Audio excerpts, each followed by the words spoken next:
Hey folks, welcome. Here we discuss real stories by real people. Today we have the story of a man who finds his fiancée cheating on him, but she doesn't think it's cheating because they're not married yet. Let's see how it goes. Story 1. From the first time I, 30 male, met her, 26, I knew I wanted to make her my wife. She was a beautiful blonde with hazel eyes and perfect cheekbones. She embodied everything I wanted in a lady physically. As I got to hang out with her and had conversations, I discovered that it wasn't just physically but mentally as well. She was done with college and was working as a realtor. I met her when I wanted to purchase my house, and she somehow talked her way into letting me part with my money and heart. After frequent visits, I asked her out on a date. On our third date, she asked if I wanted us to be a couple. I replied in the affirmative, and we started dating. Our relationship was wonderful. She was the best girl and a superb friend. We loved each other so much that friends and families concluded it would end with us tying the knot. I refuted their claims and teases as I didn't want to be pressured into making any hasty decision. But deep down, I knew she was the one for me. By the time our relationship had gotten to the 8th month, I was seriously considering the possibility of marriage to her. There were no cons, only pros. And it somehow made me scared because there was no way a woman would be so perfect. On our first anniversary, I popped the question. She agreed to be my wife. I was elated. We started making plans for the weddings. When we were ready, we broke the news to our friends and families. They were delighted too and joined us in the preparation for the wedding. Somehow, I still felt insecure. I had pessimistic thoughts. She was too perfect, and I didn't want to accept that anyone could be that perfect. It was too good to be true.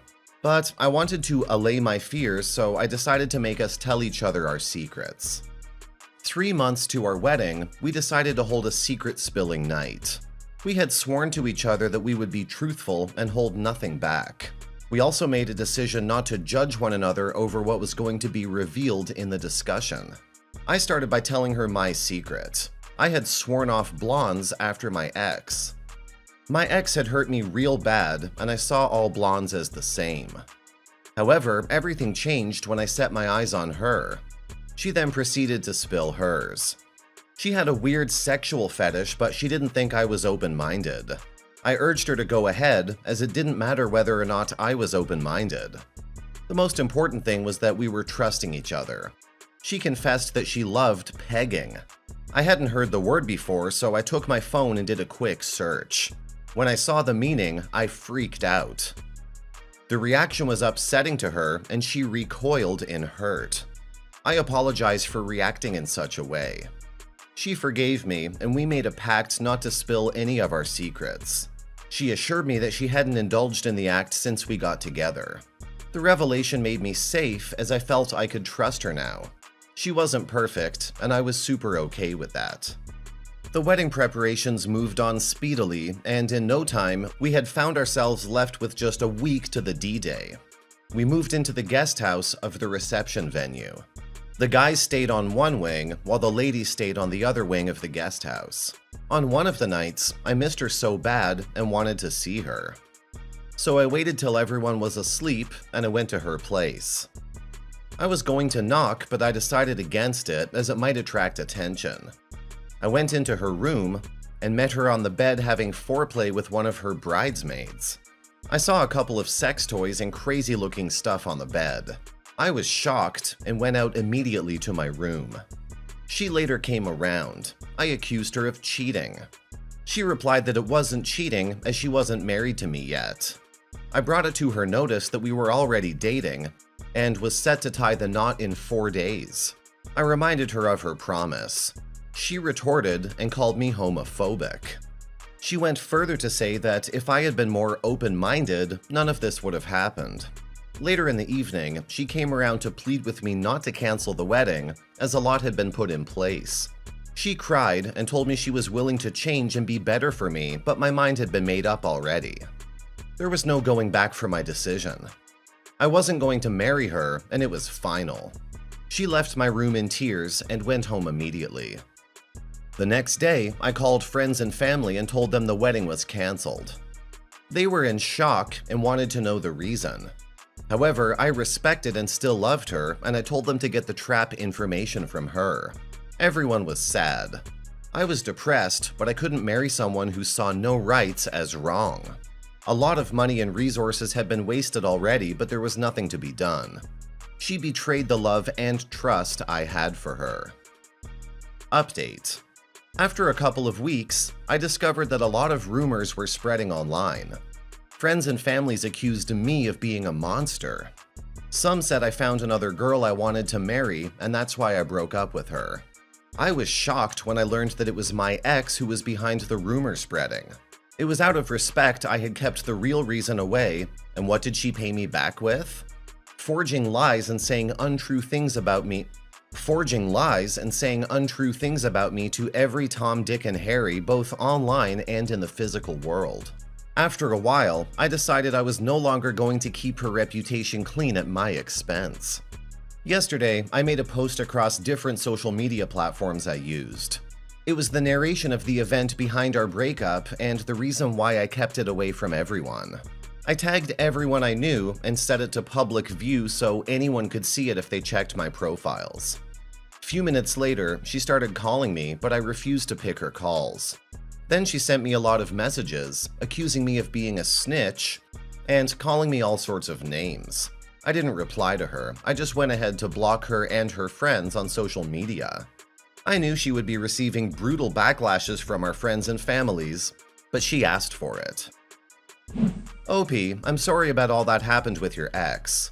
I can't start to imagine how much money and resources were wasted. Your ex never should have agreed to marry you if she couldn't let go of that part of her. You weren't interested in doing what she enjoyed. This doesn't mean there's anything wrong with you, it just means you two aren't compatible in that aspect.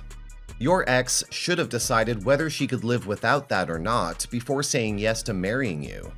And the fact that she thinks she's not cheating on you makes the whole situation worse. She was definitely cheating on you. You two don't have to be married to cheat on each other. Overall, you made a good decision canceling the wedding, and you were also right to tell everyone your side of the story since she was making you out to be the bad guy, when all you wanted to do was help her keep her secret a secret. Story 2. My girlfriend Stacy, 24, and I, 25, got together in university when I was a senior and she was a junior. We've been together for 4 years. We were actually friends for a couple of years and I was into her, but she had a boyfriend so I didn't do anything. Eventually, she left said boyfriend for me. I realized this sounds kinda dodgy, but her and said boyfriend were having issues that had nothing to do with me. And she realized she had developed feelings for me too. Even though it was a bit of a messy start due to all of this, things have been pretty great since. Mainly I'm mentioning this to show how we were friends for a long time before dating. So once we did, things progressed pretty well from that foundation with no major issues to speak of. We basically moved in together 3 months later. I graduated soon after and got a job in the area and my own place. She decided to live with me instead of in the dorms. Career paths have led us to long distance currently, however. I have an ex, Rachel, from high school. We dated for our senior year. It was high school, so not very serious. We were friends before, stayed friends after. A while after we broke up, mainly due to us graduating, she admitted she still had feelings for me. I politely turned her down, and we continued to remain friends. Things were a little touch and go for a while though. Rachel has said that she has moved on, and in fact, I hear about guys she's been dating. Stacy is aware of all this, especially since the more recent stuff with Rachel happened while Stacy and I were just friends. So I talked a lot to Stacy about Rachel to try to get advice. Rachel's also aware of Stacy, and the few times they've interacted, they seem to have gotten along just fine. A few months ago, Stacy let me know that my being friends with Rachel was bothering her. She never asked me to cut off communication with Rachel. But during our conversation about her, she was very emotional and basically crying. I could see how much it was bothering her, so I told her I was just going to cut things off with Rachel, my decision. I spoke to Rachel about this, and while obviously not thrilled about it, she said she understood and took it fairly well. Recently, Stacy's been talking to someone from her high school, Albert. They never dated, but back in their senior year, Albert asked Stacy out, which she strongly considered but ended up saying no, wanting to just remain friends. This is all from what Stacy told me when we were friends in uni. They lost touch after high school, but Albert just moved into the area where Stacy now lives, so they've started talking again. At first I was fine with this and actually kinda happy about it, since Stacy has been a little lonely since she moved away and we started long distance. We still visit each other, but I'm obviously not there 24/7. However, recently it's begun to feel more like a double standard. Even though I was the one who decided to cut things off with Rachel, I feel a bit annoyed that Stacy didn't bat an eye in talking to Albert again. I realize it's a bit of a different scenario since her and Albert never dated, whereas Rachel and I did. Also, when I was talking to Rachel, it wasn't like I had any shortage of other friends. I don't want to take away a friend that she's clearly excited about hanging out with since she's been lonely, so I've never said anything about it. I'm not really jealous or anything, not sure if I'm the type. It's more that the double standard is bothering me. I feel bad for even thinking this, but it seems a bit hypocritical to me to get upset over me talking to Rachel and not give a second thought to her and Albert, even though I never said anything about it. I recently mentioned all of this to my sister, 16, and her reaction was pretty harsh. Basically, that what happened with her college boyfriend is going to happen to me. She's young and naive and has watched too many rom-coms. And she never really liked Stacy from the start anyways, so I'm taking that prediction with a grain of salt. However, while I thought I was just overreacting before, which is why I haven't said anything to Stacy, now my sister has made me wonder if my concerns about the double standard are more valid than I've been giving them credit for. I've thought about just bringing this up with Stacy, but I don't want to contribute to and exacerbate her stress of being in a new city and her loneliness. So Reddit. Are my concerns about a perceived double standard legitimate, or is my sister's reaction making me overreact? Update. So, when I posted, I mainly just wanted confirmation that I wasn't making a big deal out of nothing, and that it was worth bringing up with Stacy. You folks seem to think so we had a talk last night. I basically told her how it seemed a bit unfair to me that she was concerned about my talking to Rachel, but didn't see any issue with her and Albert. Immediately when I brought up this subject, she got a bit fidgety. I quickly tried to reassure her that it wasn't her and Albert necessarily that was bothering me, and that I wasn't asking her to cut things off, nor did I want to restart things with Rachel. I told her I didn't necessarily want anything to change, just wanted to tell her how I felt. Because communication is good, right? She seemed quite relieved at that. We talked a bit more about the situation last night, and I was feeling better. This morning, she called me, and she tells me a long story. Basically, she's been falling for Albert. She's the one who suggested that he move to her city. She realized she was projecting what was going on between them onto me and Rachel, which is why she felt bothered by us. But felt guilty about it, so she couldn't bring herself to ask me to cut things off. I asked her if she had been cheating on me, she denied it, and I believed her at the time, but now I'm not so sure. I then asked if this was something we could work through, and even offered to quit my job and move there. She said she was calling to break up. There was a lot more stuff that we talked about, but honestly, I was in a haze and don't remember most of it. I have no idea what to tell my friends and family. I feel pathetic that the only people I can talk to about this are you Reddit folk. I got drunk after that call. I'm sobering up now, but will probably get drunk again soon. OP, I think you have your answer about her and Albert. Although it isn't a very good one for you, I'm sorry about that. It's time to move on now. Please find a healthier coping mechanism than resorting to drinking. For your sake, try to find positive outlets to get this breakup off your mind. And you don't have to tell anyone anything if you don't want to, but I would say you owe Rachel an apology. Now for some comments. I'm not terribly surprised to find out that a girl who dumped her boyfriend for another guy is now dumping her boyfriend for another guy. Next time you find a girl you like, make sure she's 100% emotionally available to date. Live and learn. Each relationship teaches you something new. I hope that the wounds heal quickly and you'll feel better soon, man.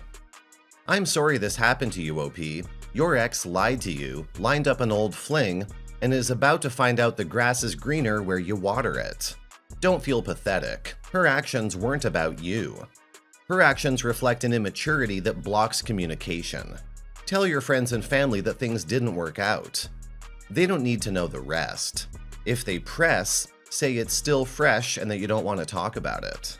I can't really say anything other than I'm sorry. I went through something similar. An old friend being more than an old friend for my SO. It'll get better. Take your time. It will take time. Do not rely on alcohol. It won't get you anywhere. Apologize to Rachel and see if you can rebuild that friendship. You don't have to tell your family yet. You can say something like, "We separated," or "I'm not ready to talk about it." I ended up not telling my family for weeks. After 4 years, your family sees you with someone. So it can be hard to talk about.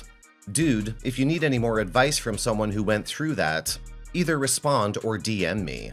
But things do get better. Trust me on that. Not today, not tomorrow, but they do get better.